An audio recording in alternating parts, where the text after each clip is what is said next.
students, welcome to the online session or the subject of structural analysis. This subject of structural analysis is mainly for the student of structural engineering.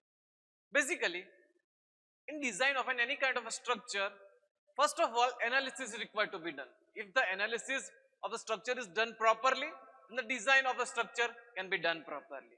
So basically, we can say that structural analysis is very important subject for the structural engineering students. So let's start with this important subject of structural analysis. So 3, 2, 1. Let's start. Hello students, welcome to the online session for the subject of structural analysis. Today, we are starting with a new chapter.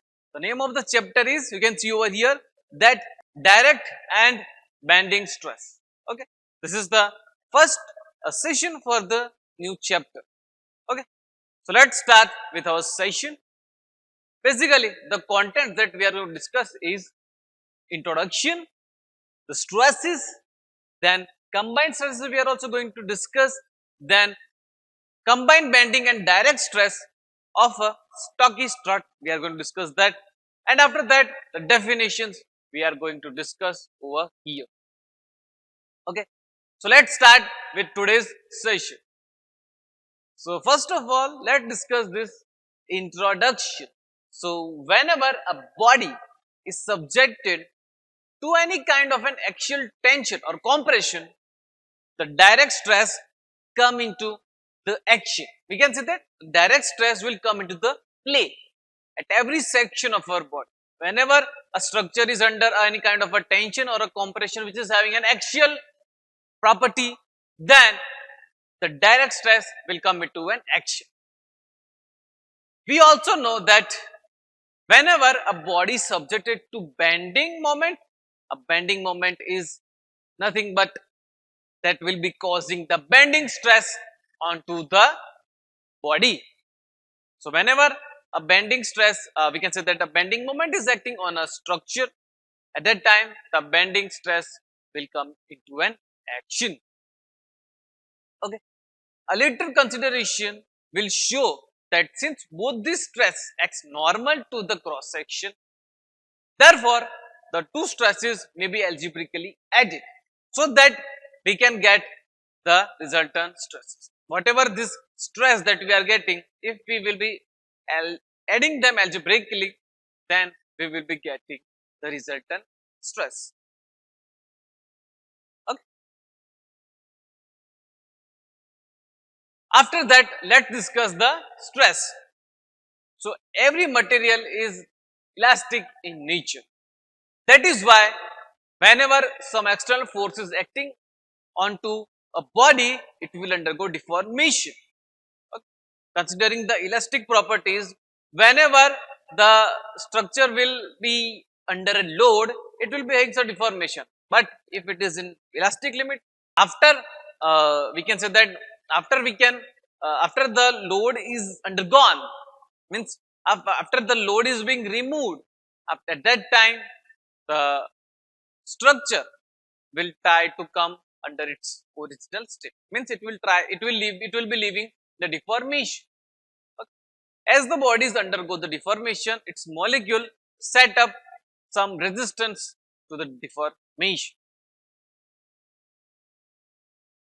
Okay, now let's discuss the basic definitions. The basic definitions of the stress we will be discussing. Ultimately, the resistance per unit area to the deformation is nothing but a stress. Means it is denoted by sigma, you can see over here, and it is nothing but P by A. Means the applied load upon the cross sectional area on which the load is being applied. So ultimately we can say that the stress is a resistance. It is a resistance per unit area of the applied force with the deformation. Okay. We can say that in this formula, you can see over here this formula is given. What are they? Let's discuss. Ultimately, P over here is the load or the force that is acting onto the body. Okay, whatever the load that is being acting onto the body will be designated by P. After that, A is the cross sectional area of the body over which this P load will be acting onto it. In SI system, the unit of the stress is Pascal, and we all know that 1 Pascal is equal to 1 Newton per meter square. Okay, so this is the thing. Now let's discuss the combined stress. We have studied a number of separate situations, that is tension, compression, direct bending, torsion, then pressure in cylinders and spheres. These are all the different type of situations that we have discussed in past. In order to find the combined effect, we have to look at an element of a material at a particular location where both the effects determine the stresses. Okay, we have to locate, or we have to look out at a particular element, at a material at which both the effects will be determining the final stress. We calculate the stress as though they occurred separately, and combining them we will be finding the overall effect, and this overall effect will be designated by the principal stress. Means whatever the stresses that are acting onto the material, if we are combining all the stresses and we are finding, we can say that the resultant that we are getting will be termed as the principal stresses. Okay, we are just combining all the stresses, either addition or multiplication, but finally what we are getting is the principal stress. You can see over here we have a cantilever beam. Okay, you can see that there is a cantilever beam on which at the projected end the concentrated load is applied, and by which there will be the tension at the top and there will be the compression at the bottom. Okay, if we will be having some another beam which is being connected to this projection at an orthogonal degree, means if some extra beam is being connected to this beam at the far end and its direction will be perpendicular. If it is the direction is perpendicular, then whenever the load will be acting onto it, definitely at the first beam the bending will be taking place, but at the second beam the torsion will be going to take place. Okay, so these are the things. After that we can see over here that we have a phone which is on which the load is being applied, and because of this the bending has taken place. You can see a bridge over here. A bridge is being displayed over here. You can see that there is a tension in the struts. The connecting member, you can see the tension in vertical members, the struts over here, you can see that there is a tension. But in horizontal members, the curvature members, curved members and other things, there the compression will be going to take place. Obviously, it will be at the bottom of the structure. So, at the bottom the compression is being taken. So, here we have a bridge, it is a truss bridge on which the vertical truss we will be having a tension, and to other members we will be having the compression. Okay. Now, here we have structures in the lab where we are applying the load experimentally and we are finding the bending stress onto the structure. Okay, you can see a compression testing machine over here. You can see a universal testing machine over here on which the load is being applied gradually. At the same time, the load is being also applied to some eccentricity, because of which we will be getting some bending stress onto our structure. So, that will be noted in the graph which is being shown in the computer, which is being connected with the universal testing machine. Okay. So, based on that we can also come to know about what is deflection that has taken place. Okay.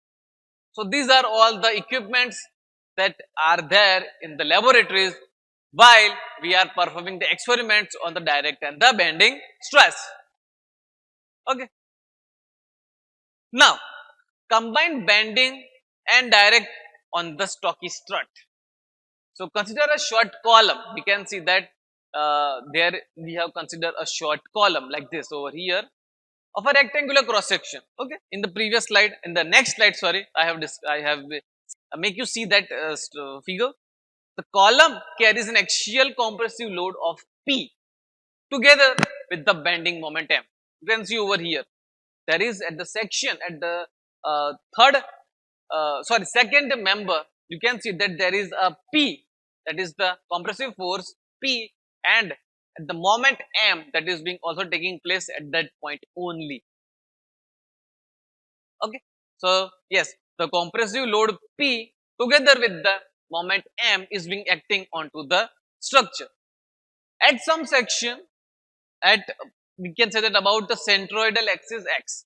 So this all P load and M, the moment, will be acting at the center, means at the centroid of this column. You can see over here that we have a column which is having the width B and height H. Okay, and H by 2 we are having the centroid. Okay, at the center we are having the load, compressive load P, and we are also having the bending moment M, because of which the stress will be generated at the top portion also and at the bottom portion also. At the top portion we will be having minus P by A, and at the bottom section we will be having minus P by A. After that we will be also having the bending moment diagram. There we will be having the bending moment of minus H upon 2L at the top also and at the bottom also. So these are all the moments that we have. Okay. Now let's discuss further. So the area of the column will be A, and Lx is the second moment of inertia of the area about the location Cx, centroidal x. If Px alone, the average longitudinal stress over the section will be minus P by. So you can see over here figure that if P is only acting, then ultimate the stress will be minus P by A, and at the bottom also it will be minus P by A. So yes, minus P by A will be the stress. But you can see over here that we have the bending moment. So whenever the moment is being acting, and because of that the moment bending stress will be also going to take place. That will be equal to minus M by 2 into H by L, and yes, at the top also and at the bottom also. So these are the things. After that, the stress being compressive, if a couple M acts alone and if the material remains elastic, then the longitudinal stress in any fiber at any distance will be equal to minus P by minus M by upon I. Okay, so M by I is the stress, bending stress that will be acting onto the structure. Further modifying, further detailing this equation, our final equation will be equal to sigma max is equal to minus P by A minus M into H by 2 into I. I will be equal to, means it is ultimately M by Z. Okay, so Z is equal to I by Y, and here I by Y, here Y is equal to H by 2. So that is the thing. So M into H by 2 will be the thing. Okay. Clearly, the greatest compressive stress occur in the upper extreme fiber and has the value. So you can see over here the figure below that we have the combined bending and the thrust onto the figure. So ultimately it will be minus P by A minus M into H upon 2Ix at the topmost section, and at the center we will be having minus P by A because it is only at the center it is only having the axial load, and again at the bottom there will be minus P by plus M into H upon 2Ix. Okay. A similar thing you can see over here also. It will be again minus P by minus h by m into h upon 2ix. At the bottom, we will be having minus p by a plus m up into h upon 2ix. Okay. So this is how the bending stress and the shear stress is being taken. Now let's discuss the eccentric loading. What is the eccentric loading? A load whose line of action does not coincide with the axis of the column or a strut, then such kind of thing or such kind of load is termed as the eccentric load. We can have an example of this. A bucket full of water that is being carried by a person in his hand, then in addition to his carrying bucket, he also to lean or bend to other side, so that to counteract the possibility of his falling. Thus we say that he is subjected to the direct load due to the weight of the bucket and moment of eccentricity. So whenever a person is being taking a bucket, he will be slightly bent towards the other side. So that means, that says that that person is under the direct load due to the heavy weight of the bucket, and the moment of eccentricity will be also acting onto it, and that will be we can say that resisted by slight bending. So it is a kind of an example for the eccentric load. Okay, you can see a beam over here which is being having an eccentric load. So this is the figure which is we have got from an ANSYS.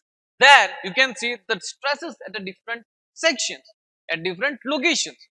We will be having different stresses at the different location.